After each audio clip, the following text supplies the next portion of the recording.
Hello everyone. Today we're going to discuss topic friendly suits. Friendly suits as specifically कहीं पे word use नहीं किया गया है. पहले तो आप प्री के लिए नोट करें कि अगर आपको फ्रेंडली सूट पूछा जाता है कि कौन से सेक्शन में प्रोवाइड है और इसका ऑर्डर क्या है, then you have to mark it as a section 90 provides friendly suit. वहाँ पे लिखा है स्पेशल केसेस. स्पेशल केसेस का हेड है power to state case for opinion of court. तो section 90 is a friendly suit. इसका ऑर्डर है order 36. याद रखें कि ऑर्डर 36 फ्रेंडली सूट का. अगर आपको प्री में क्वेश्चन आए फ्रेंडली सूट का सेक्शन नंबर क्या है, वो है सेक्शन 90 और ऑर्डर नंबर क्या है, ऑर्डर नंबर है 36. तो आगे हम मेंस के लिए पढ़ते हैं फ्रेंडली सूट का section 90 order 36. As I told you earlier, जब हमने ऑर्डर 14 किया था, order 14 rule 6 and 14 rule 7 is with regard to the framing of issues in a friendly suit. Friendly suit में इश्यूज़ कैसे फ्रेम होंगे, उनका प्रोसीजर क्या होगा, वो 14 रूल 6 और 7 में दिया गया है. जब हमने ऑर्डर 14 किया था तब हमने उसको कवर अप कर लिया था. तो आप एक बार इसको साथ में रीड कीजिएगा. इसके सबसे पहले हम सेक्शन 90 रीड करते हैं. Power to state case for opinion of court, कि कोर्ट के पास ओपिनियन के लिए केस को भेजने की पावर है, उसके बारे में है. Where any persons, they have used persons, word is plural. Persons है यहाँ पे वर्ड यूज किया, सॉरी एक minute, persons, that means more than one person is there. आगे लिखा है where any persons agree in writing, मतलब एग्री कर रहे हैं तो मोर देन 2 पर्सन ही होंगे. एक पर्सन अपने आप से एग्री तो कर ही नहीं सकता, आपने कॉन्ट्रैक्ट में भी पढ़ा होगा. तो where more than 1 person agree in writing, that must be, the agreement must be in writing में होना चाहिए. To state a case for the opinion of the court, then the court shall try and determine the same in the manner prescribed. मतलब कि क्या क्या condition होनी चाहिए. पहले तो 2 पर्सन्स होने चाहिए. they must have agreed, agreement must be in writing, agreement must be with regard to the opinion of the court. जब वो एग्रीमेंट अपना ओपिनियन ऑफ द कोर्ट के लिए देंगे, then the court shall try, court bound है try करने के लिए उसको और डिटरमाइन करने के लिए in the prescribed manner. Manner कहाँ पे प्रिस्क्राइब्ड है, ऑर्डर 36 में. ऑर्डर 36 में इसका मैनर प्रिस्क्राइब्ड किया गया है.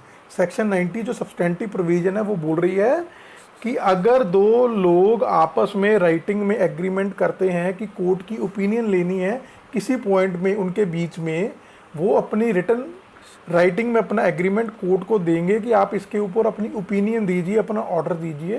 कोर्ट उसको ऊपर ओपिनियन देने के लिए बाउंड है और उसका प्रोसीजर ऑर्डर 36 में प्रोवाइड किया गया है. अब हम खोलते हैं ऑर्डर 36.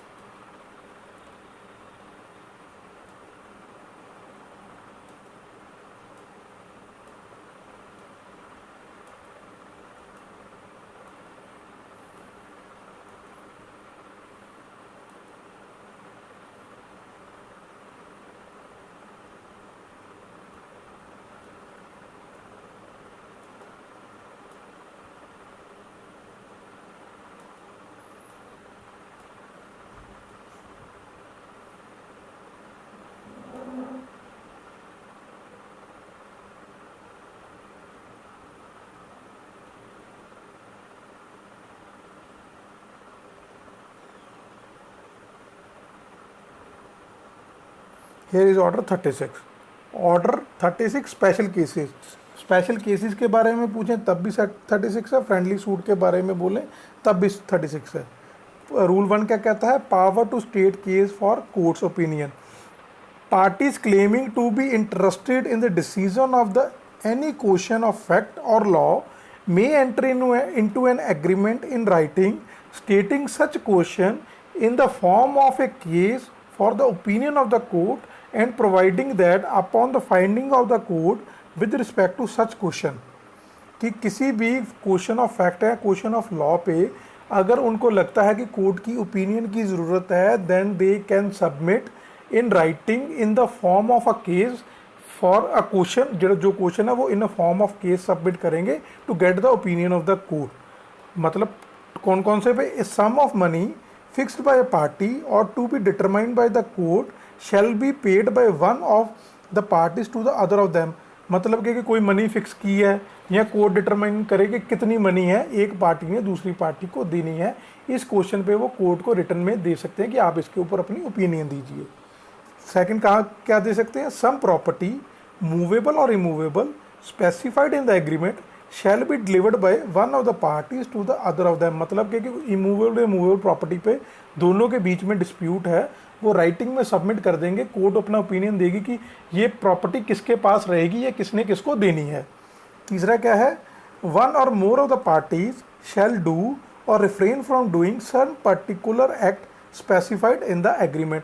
मतलब कि जैसे कि दो पार्टीज में एग्रीमेंट हुआ, बाद में उन्होंने डिसाइड किया कि दूसरी पार्टी के ऊपर रिस्ट्रेन लगाना है, तो कोर्ट डिसाइड करेगी कि whether the restraint should be imposed on the other party or not, उसके रिगार्डिंग भी कोर्ट अपनी ओपिनियन देगी। आगे क्या है, every case stated under this rule shall be divided into consecutively numbered paragraphs and shall concisely state such facts and specify such document as may be necessary to enable the court to decide the questions raised thereby. मतलब कि उसकी drafting के बारे में बोल रहे हैं कि जो केस उन्होंने बताना है कोर्ट को, उनको एक तो पैराग्राफ्स में हो, कॉन्जिक्यूटिव नंबर पैरा में डिवाइड करें, सेकेंडली कंसाइजली अपने जो facts and circumstances of the case हैं उनको भी उसमें लिखा जाएगा, जो वो कोर्ट के पास राइटिंग में देंगे। रूल 2 क्या कहता है, where value of subject matter must be stated where the agreement is for the delivery of any property, property means whether movable or immovable, or for the doing or refraining from doing any particular act, the estimated value of the property to be delivered or to which the act specified has reference shall be stated in the agreement। कि उसकी approximate value उस agreement में court को बतानी पड़ेगी। इसका purpose है court fees के लिए, कि अगर अप्रॉक्सीमेट वैल्यू बताएंगे, एक तो कोर्ट फीस का बात आ जाएगी, सेकंड थिंग अगर कोर्ट की जुरिस्डिक्शन को डिसाइड करना है, pecuniary jurisdiction, that shall be decided on the basis of the estimated value provided in the written agreement. आगे, agreement to be filed and registered a suit. The agreement if framed in accordance with the rules hereinbefore contain. मतलब कि rule 1 और rule 2 के तरीके से अगर draft किया गया है, may be filed with an application in the court which would have jurisdiction to entertain a suit, the amount or value of the subject matter or which is the same as the amount or value of the subject matter of the agreement। मतलब क्या कि court की jurisdiction में दिया जाएगा, जहाँ पे suppose करो सब्जेक्ट मैटर प्रॉपर्टी इमूवेबल है, जहाँ पे इमूवेबल प्रॉपर्टी सिचुएट करती है। मूवेबल का है तो मूवेबल के अकॉर्डिंगली जो सेक्शन हमने देखा था 16 और 17 की जुरिस्डिक्शन देखी थी 16 की, तो मूवेबल की जुरिस्डिक्शन उस तरीके से डिसाइड होगी। पिक्यूनरी जुरिस्डिक्शन जो एग्रीमेंट में वैल्यू है या अदरवाइज जो वैल्यू है प्रॉपर्टी की, उसके अकॉर्डिंगली डिसाइड करके वो फाइल की जाएगी। जो आप राइटिंग में देंगे उसके साथ एक एप्लीकेशन लगेगी स्पेशल सूट की। The application when so filed shall be numbered and registered as a suit between one or more of the parties claiming to be interested as a plaintiff or plaintiffs and the other or other of them as a defendant or defendants, and notice shall be given to all the parties to the agreement other than the party or parties by whom the application was presented। मतलब कि जो दो लोगों में या एक तरफ plaintiff दो हो सकते हैं, डिफेंडेंट दो हो सकते हैं, दूसरी तरफ आपस में डिस्प्यूट है, तो वो एज ए सूट की तरह बनेगा। उनमें से जो पार्टी एप्लीकेशन देगी उनको प्लेंटिफ मान लेते हैं नॉर्मली, और दूसरी को डिफेंडेंट मान लेते हैं। सभी को नोटिस जाएगा, किनको छोड़ के, जिन्होंने एप्लीकेशन लगाई है उनको छोड़ के बाकी सभी पार्टीज को नोटिस जाएगा। सपोज करो 2 प्लेंटिफ है, एक डिफेंडेंट है, एक प्लेंटिफ ने एप्लीकेशन लगा दी तो दूसरे प्लेंटिफ को और बाकी के डिफेंडेंट को नोटिस जाएगा। Parties to be subject to the court's jurisdiction where the agreement has been filed, the parties to it shall be subject to the jurisdiction of the court and shall be bound by the statements contained therein। मतलब कि जब parties ने apply कर दिया court को, तो that means उन्होंने court को सरेंडर कर दिया। अगर देखें तो उन्होंने अपना जो राइटिंग में लिख के सरेंडर कर दिया जी कि आप जो भी डिसाइड करेंगे हम पे बाउंड होगा, तो जो वो स्टेटमेंट्स लिख के देंगे वो उनके ऊपर बाइंडिंग होगी। आ गया hearing and disposal of the case. The case shall be set down for hearing as a suit instituted in the ordinary manner. Case की हियरिंग होगी जैसे नॉर्मली सूट फाइल होता है वैसे ही होगी। And the provisions of court shall apply to such suit so far as the same are applicable. कि CPC की जो प्रोविजंस हैं जैसे बाकी सूट्स पे एप्लीकेबल होती हैं वैसे ही इस सूट पे भी एप्लीकेबल होंगी। Where the court is satisfied after examination of the parties or after taking such evidence as it thinks fit that the agreement was duly executed by them, that they have bona fide interest in the question stated therein, and that the same is fit to be decided. तीन चीज़ें court देखेगी पहले decide करने से पहले। Court जो उनकी statements हैं और जो एविडेंसेस आए हैं उससे तीन चीज़ सेटिस्फाई करेगी, whether the agreement was duly executed by them, whether they have bona fide interest in them, और whether the same is fit to be decided by the court. अगर ये तीनों चीज़ें फुलफिल होती हैं, then the court shall means it shall proceed and pronounce the judgment thereon. तभी court proceed करेगी अगर ये तीन कंडीशंस फुलफिल होंगी। पहला कि उन्होंने एग्जीक्यूट किया है ये एग्रीमेंट, दूसरा इन एग्जीक्यूशन में उनका बोनाफाइड इंटरेस्ट है, मतलब कि कल्यूजिव नहीं है दोनों पार्टीज में, कल्यूजन के साथ कोर्ट में नहीं है ये कि कल्यूजिव डिक्री लेनी है, इनका बोनाफाइड इंटरेस्ट है, बेसिकली है इंटरेस्ट उनका, डिस्प्यूट लग रहा है।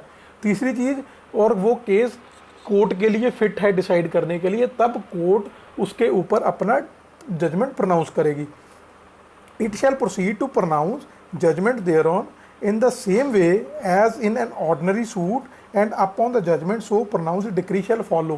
मतलब कि जैसे जजमेंट आएगी वैसे ही नॉर्मली जैसे डिक्री आती है वैसे डिक्री आएगी, and that judgment and decree shall be binding on the parties, दोनों पार्टीज के ऊपर वो बाइंडिंग होगी।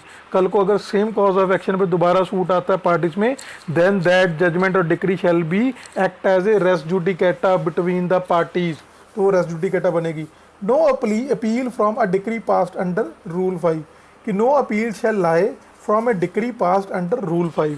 अगर जो डिक्री पास होती है उसके अगेंस्ट कोई अपील फाइल नहीं कर सकती। एक तरह की वो कंसेंट डिक्री टाइप ही होगी, दोनों पार्टीज ने खुद अपनी एक कंसेंट से वो डिस्प्यूट रेफर किया है। अब जो कोर्ट ने डिसाइड किया that shall be binding upon the parties, and the parties to the suit parties to that friendly suit cannot file any appeal against that decree which is passed under rule 5 of the order 36। तो आप इसको वर्बैटम एक तरह अच्छी तरह पढ़ें। Pre के लिए, खासकर हिमाचल प्रदेश के प्री के लिए ये बहुत इंपॉर्टेंट ऑर्डर है और सेक्शन नंबर है, मोस्टली पूछ लेते हैं, और मेंस में आपको इसके ऊपर प्रोसीजर पूछा जा सकता है। जैसे हमने ये सारा प्रोसीजर किया है, ये सारा मेंस के लिए किया है और बहुत इंपॉर्टेंट है। Thank you.